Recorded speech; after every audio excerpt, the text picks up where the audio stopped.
All right, so welcome back to The Road. This is section 3, part 2. We read up to page 90 last time, about halfway down page 90, question mark. We'll read all of 90. And today we're going to read from page 90 to page 107. All right.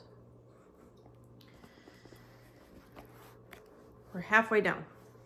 He took the pistol from his belt and tried the door. It swung slowly on its great brass hinges. They stood listening. Then they stepped into a broad foyer, floored in a domino of black and white marble tiles. A broad staircase ascending. Fine Morris paper on the walls, water-stained and sagging. The plaster ceiling was bellied in great set swags, and the yellowed dentil molding was bowed and sprung from upper walls. To the left, through the doorway, stood a large walnut buffet in what must have been the dining room. The doors and the drawers were gone, but the rest of it was too large to burn. They stood in the doorway. Piled in a windrow in one corner of the room was a great heap of clothing, clothes and shoes, belts, coats, blankets, and old sleeping bags. He would have ample time to later think about that. The boy hung onto his hand. He was terrified. They crossed the foyer into the room on the far side and walked in and stood. A great hall of a room with ceilings twice the height of the doors. A fireplace with raw brick, showing where the wooden mantel and surround had been pried away and burned. There were mattresses and bedding arranged on the floor in front of the hearth. "Papa," the boy whispered. "Shh," he said. The ashes were cold. Some blackened pots stood about. He squatted on his heels and picked up one and smelled it and put it back. He stood and looked out the window. Gray trampled grass, gray snow. The cord that came through the window was tied to a brass bell, and the bell was fixed in a rough wooden jig that had been nailed to the window molding. He held the boy's hand, and they went down a narrow back hallway into the kitchen. Trash piled everywhere. A rust-stained sink, smell of mold and excrement. They went on to the adjoining small room, perhaps a pantry.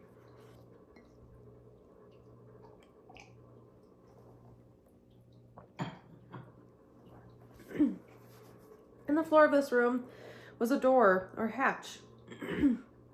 It was locked with a large padlock made of stacked steel plates. He stood looking at it. "Papa," the boy said. "We should go, Papa. There's a reason that this is locked." The boy pulled at his hand. He was almost in tears. "Papa," he said, "we've got to eat." "I'm not hungry, Papa, I'm not." "We need to find a pry bar or something." They pushed out through the back door, the boy hanging on him. He shoved the pistol in his belt and stood looking out the yard. There was a brick walkway and the twisted and wiry shape of what had been a row of boxwoods. In the yard was an old iron harrow propped up on piers and stacked brick, and someone had wedged between the rails of it 40-gallon cast iron cauldron of the kind once used for rendering hogs. Underneath were the ashes of a fire and blackened billets of wood. Off to one side, a small wagon with rubber tires. All these things he saw and did not see. At the far side of the yard was an old wooden smokehouse and a tool shed. He crossed, half dragging the child, and went sorting through the tools standing in a barrel under the shed roof. He came up with a long-handled spade and hefted it in his hand. "Come on," he said. Back in the house, he chopped at the wood around the hap stable and finally jammed the blade under the stable and pried it up. It was bolted through the wood, and the whole thing came up, lock and all. He kicked the blade of the shovel under the edge of the boards and stopped and got his lighter out. Then he stood on the tang of the shovel and raised the edge of the hatch and leaned and got a hold of it. "Papa," the boy whispered. He stopped. Listen to me, he said. Just stop it. We're starving, do you understand? He raised the hatch door and swung it over and let it down on the floor behind. Just wait here, he said. I'm going with you. I thought you were scared. I am scared. Okay, just stay close behind me. He started down the rough wooden steps. He ducked his head and then flicked the lighter and swung the flame out over the darkness like an offering. Coldness and damp, an ungodly stench. The boy clutched at his coat.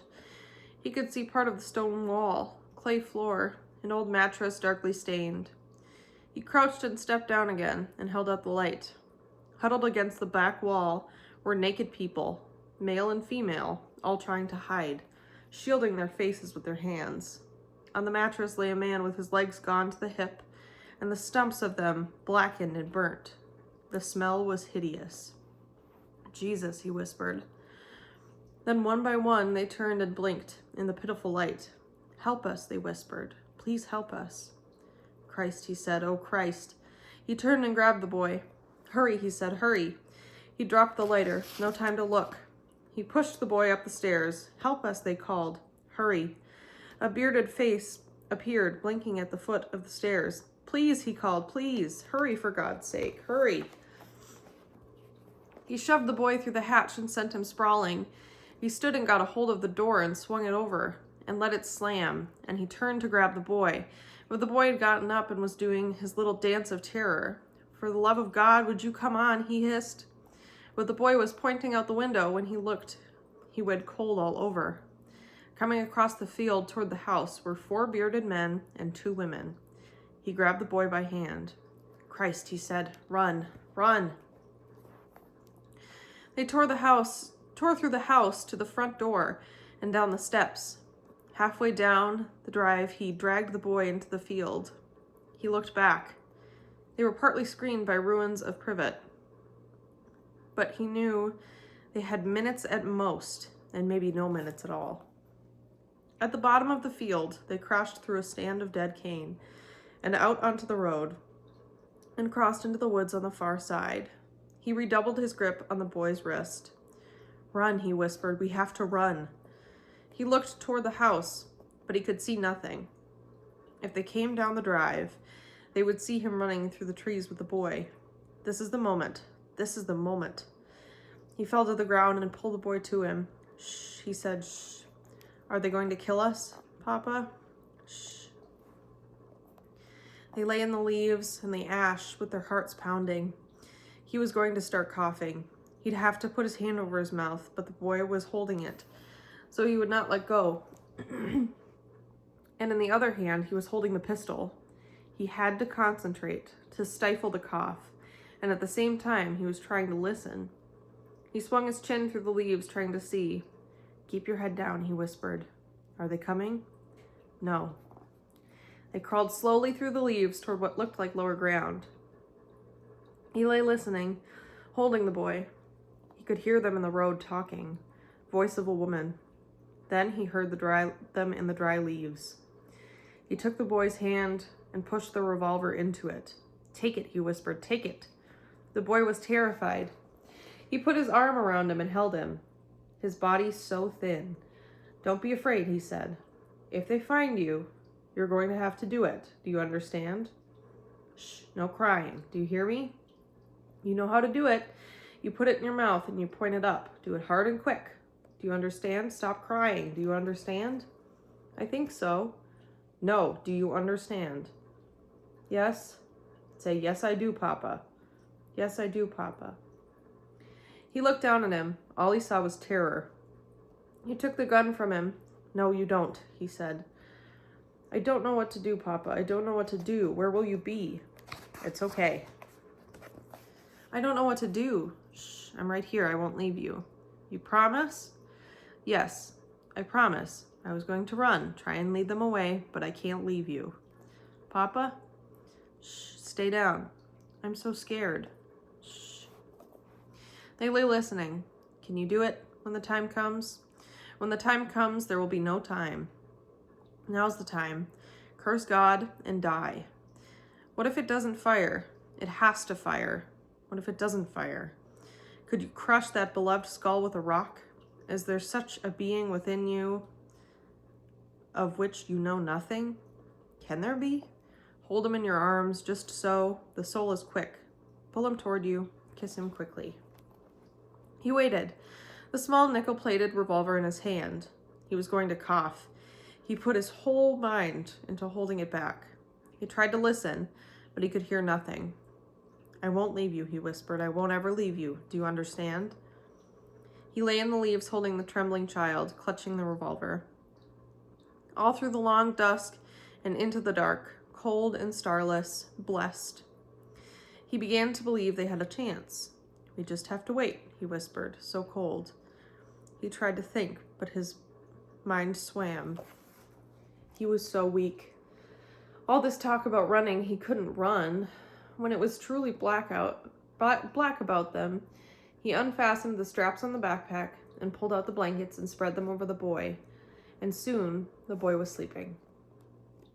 In the night, he heard hideous shrieks coming from the house, and he tried to put his hands over the boy's ears, and after a while, the screaming stopped. He lay listening. Coming through the canebrake into the road, he'd seen a box. A thing like a child's playhouse. He realized it was where they lay watching the road. Lying in wait, ringing the bell in the house for their companions to come. He dozed and woke. What's coming? Footsteps in the leaves. No, just the wind, nothing. He sat up and looked toward the house, but could see only darkness. He shook the boy awake. Come on, he said, we have to go. The boy didn't answer, but he knew he was awake. He pulled the blankets free and strapped them onto the knapsack. Come on, he whispered. They set out through the dark woods. There was a moon somewhere beyond the ash and overcast, and they could just make out the trees. They staggered on like drunks. If they find us, they'll kill us, won't they, Papa? Shh, no more talking. Won't they, Papa? Shh. Yes. Yes, they will. We're on the top of 98.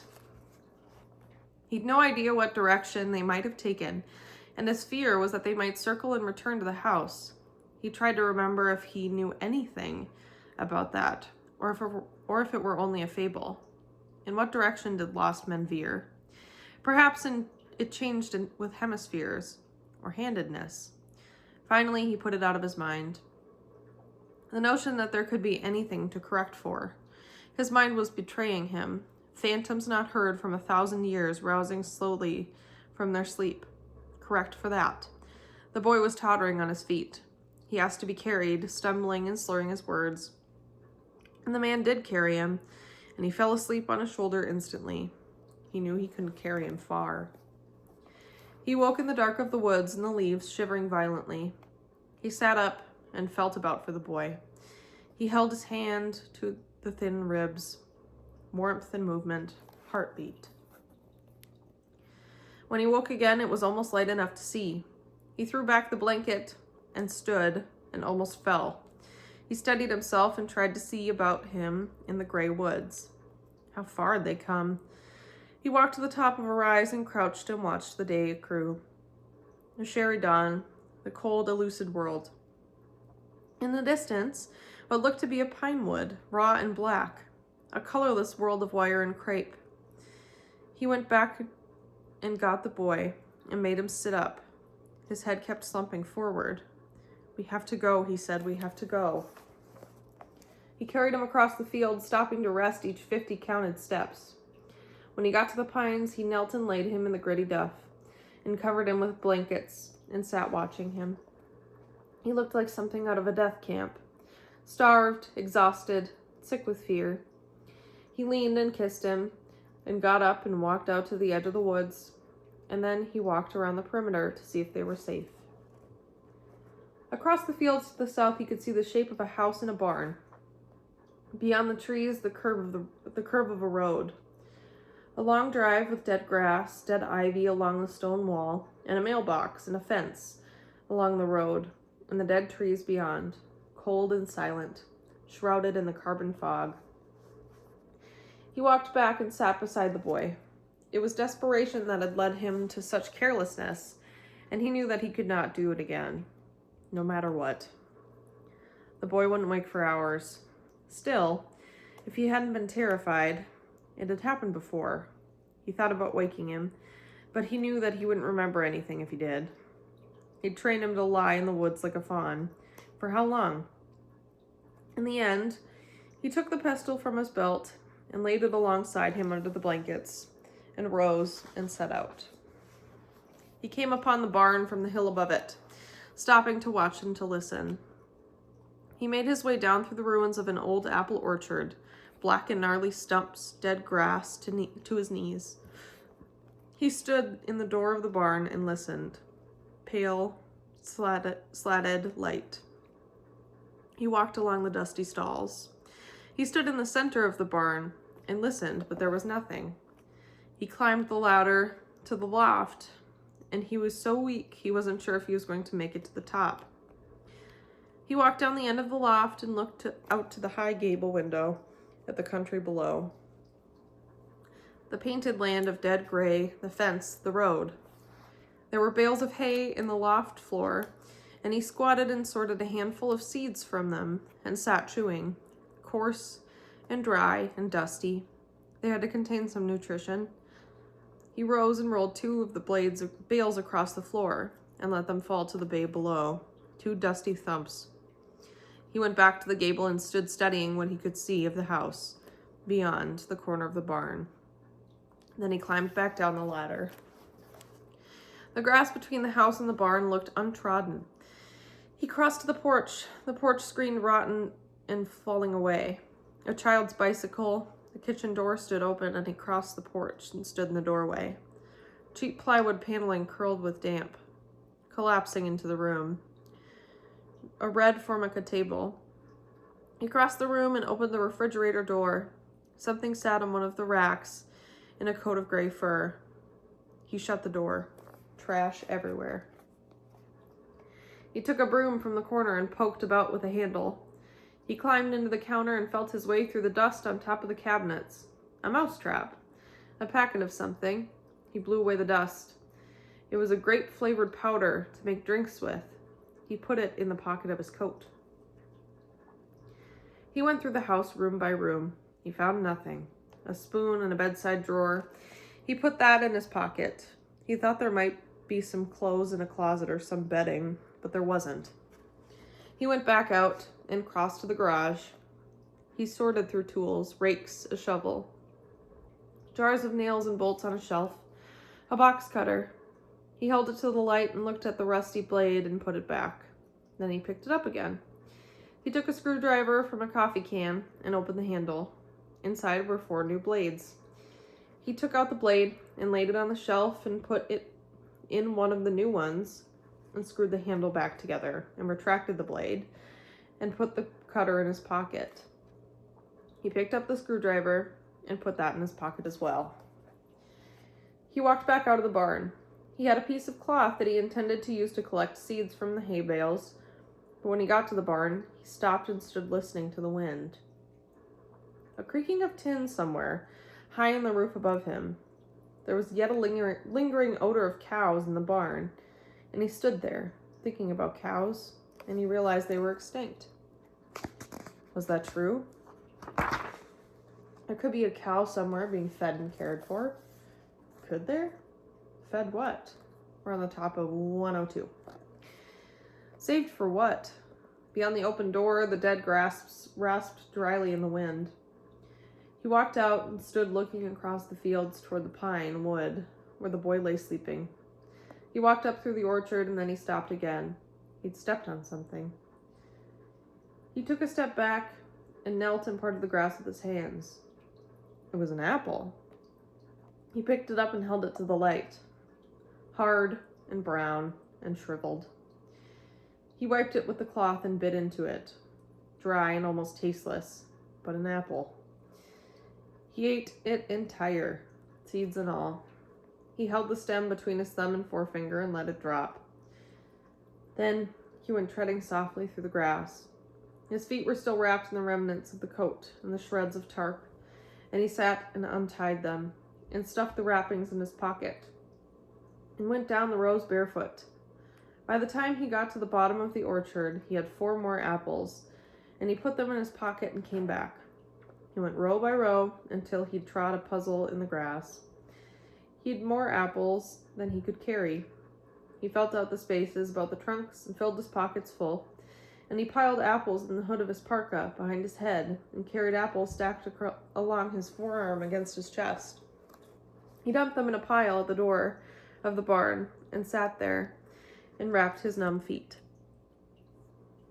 In the mudroom of the kitchen, he'd seen an old wicker basket full of mason jars. He dragged the basket out onto the floor and set the jars out a bit and tipped over the basket and tapped out the dirt. Then he stopped.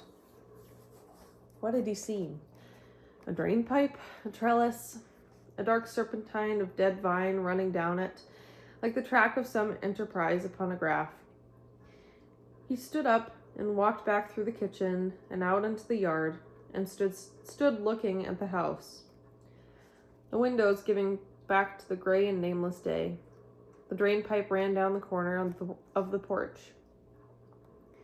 He was still holding the basket, and he set it down in the grass and climbed the steps again. The pipe came down the corner post and into a concrete tank. He brushed away the trash and rotted bits of screening from the cover.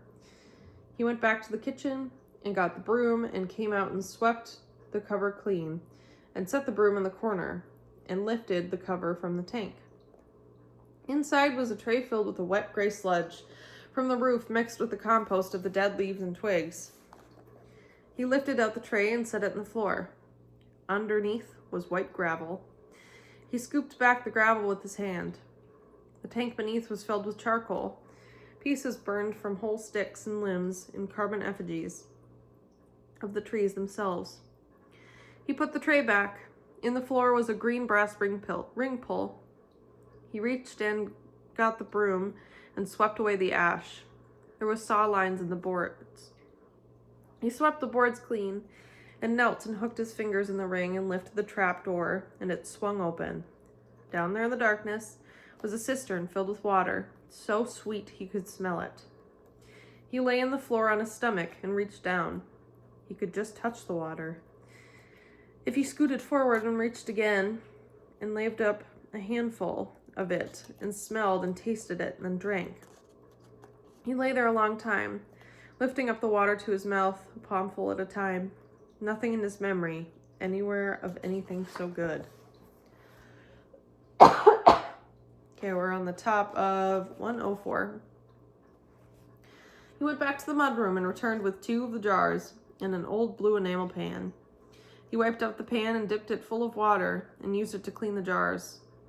Then he reached down and sank one of the jars till it was full and raised it up dripping. The water was so clear. He held it to the light. A strange bit of sediment coiling in the jar on some slow hydraulic axis. He tipped the jar and drank slowly, but he still drank nearly the whole jar. He sat there with his stomach bloated. He could have drunk more, but didn't.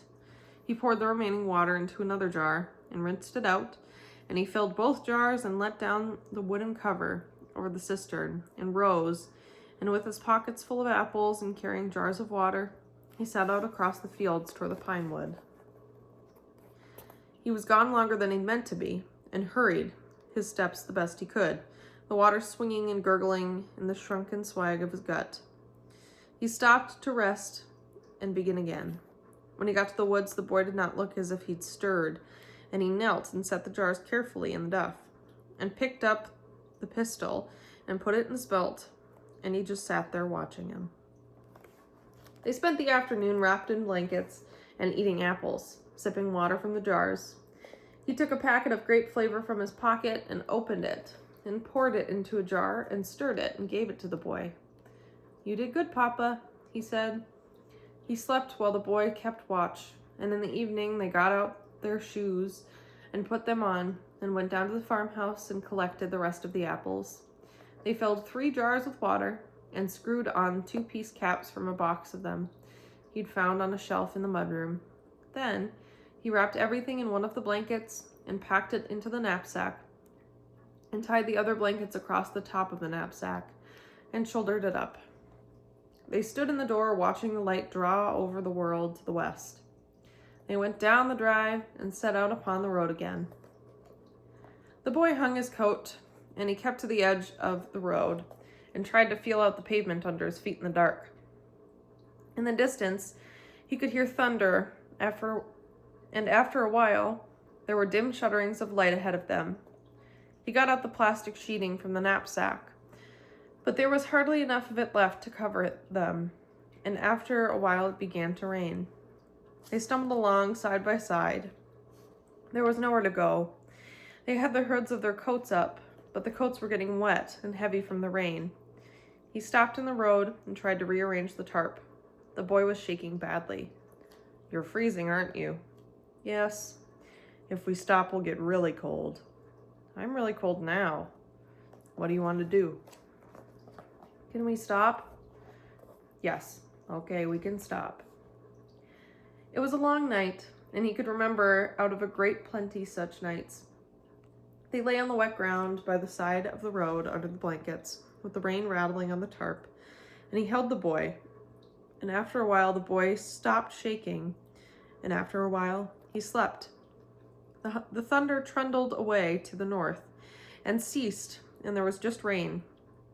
He slept and woke, and the rain slackened, and after a while it stopped. He wondered if it was even midnight. He was coughing, and it got worse, and it woke the child. The dawn was a long time coming. He'd raised up from time to time to look at the east. After a while, it was day. He wrapped their coats, each in turn, around the trunk of a small tree and twisted out the water. He had the boy take off his clothes, and he wrapped him in one of the blankets. And while he stood shivering, he wrung the water out of his clothes and passed them back. The ground where they'd slept was dry, and they sat there with blankets draped over them and ate apples and drank water. Then they set out upon the road again, slumped and cowled and shivering in their rags, like mendicant friars sent forth to find their keep. By evening, they were at least dry. They studied the pieces of the map, but he'd little notion of where they were. He stood at a rise in the road and tried to take his bearings. In the twilight, they left the pike and took a narrow road through the country and came at last upon a bridge and a dry creek, and they crawled down the bank and huddled underneath. "Can we have a fire?" the boy said. "We don't have a lighter." The boy looked away. "I'm sorry, I dropped it. I didn't want to tell you." "That's okay. I'll find us some flint. I've been looking. And we've still got a little bottle of gasoline." "Okay. Are you very cold?" "I'm okay." The boy lay with his head in the man's lap. After a while, he said, "They're going to kill those people, aren't they?" "Yes." "Why do they have to do that?" "I don't know." "Are they going to eat them?" "I don't know." "They're going to eat them, aren't they?" "Yes." "And we couldn't help them because they'd eat us too?" "Yes." "And that's why we couldn't help them?" "Yes." Okay. All right, so that is where we will leave off for today. So we left off on page 107. We just finished page 107. And next section, we'll start on page number 108 for section 4. All right, thank you. Bye-bye.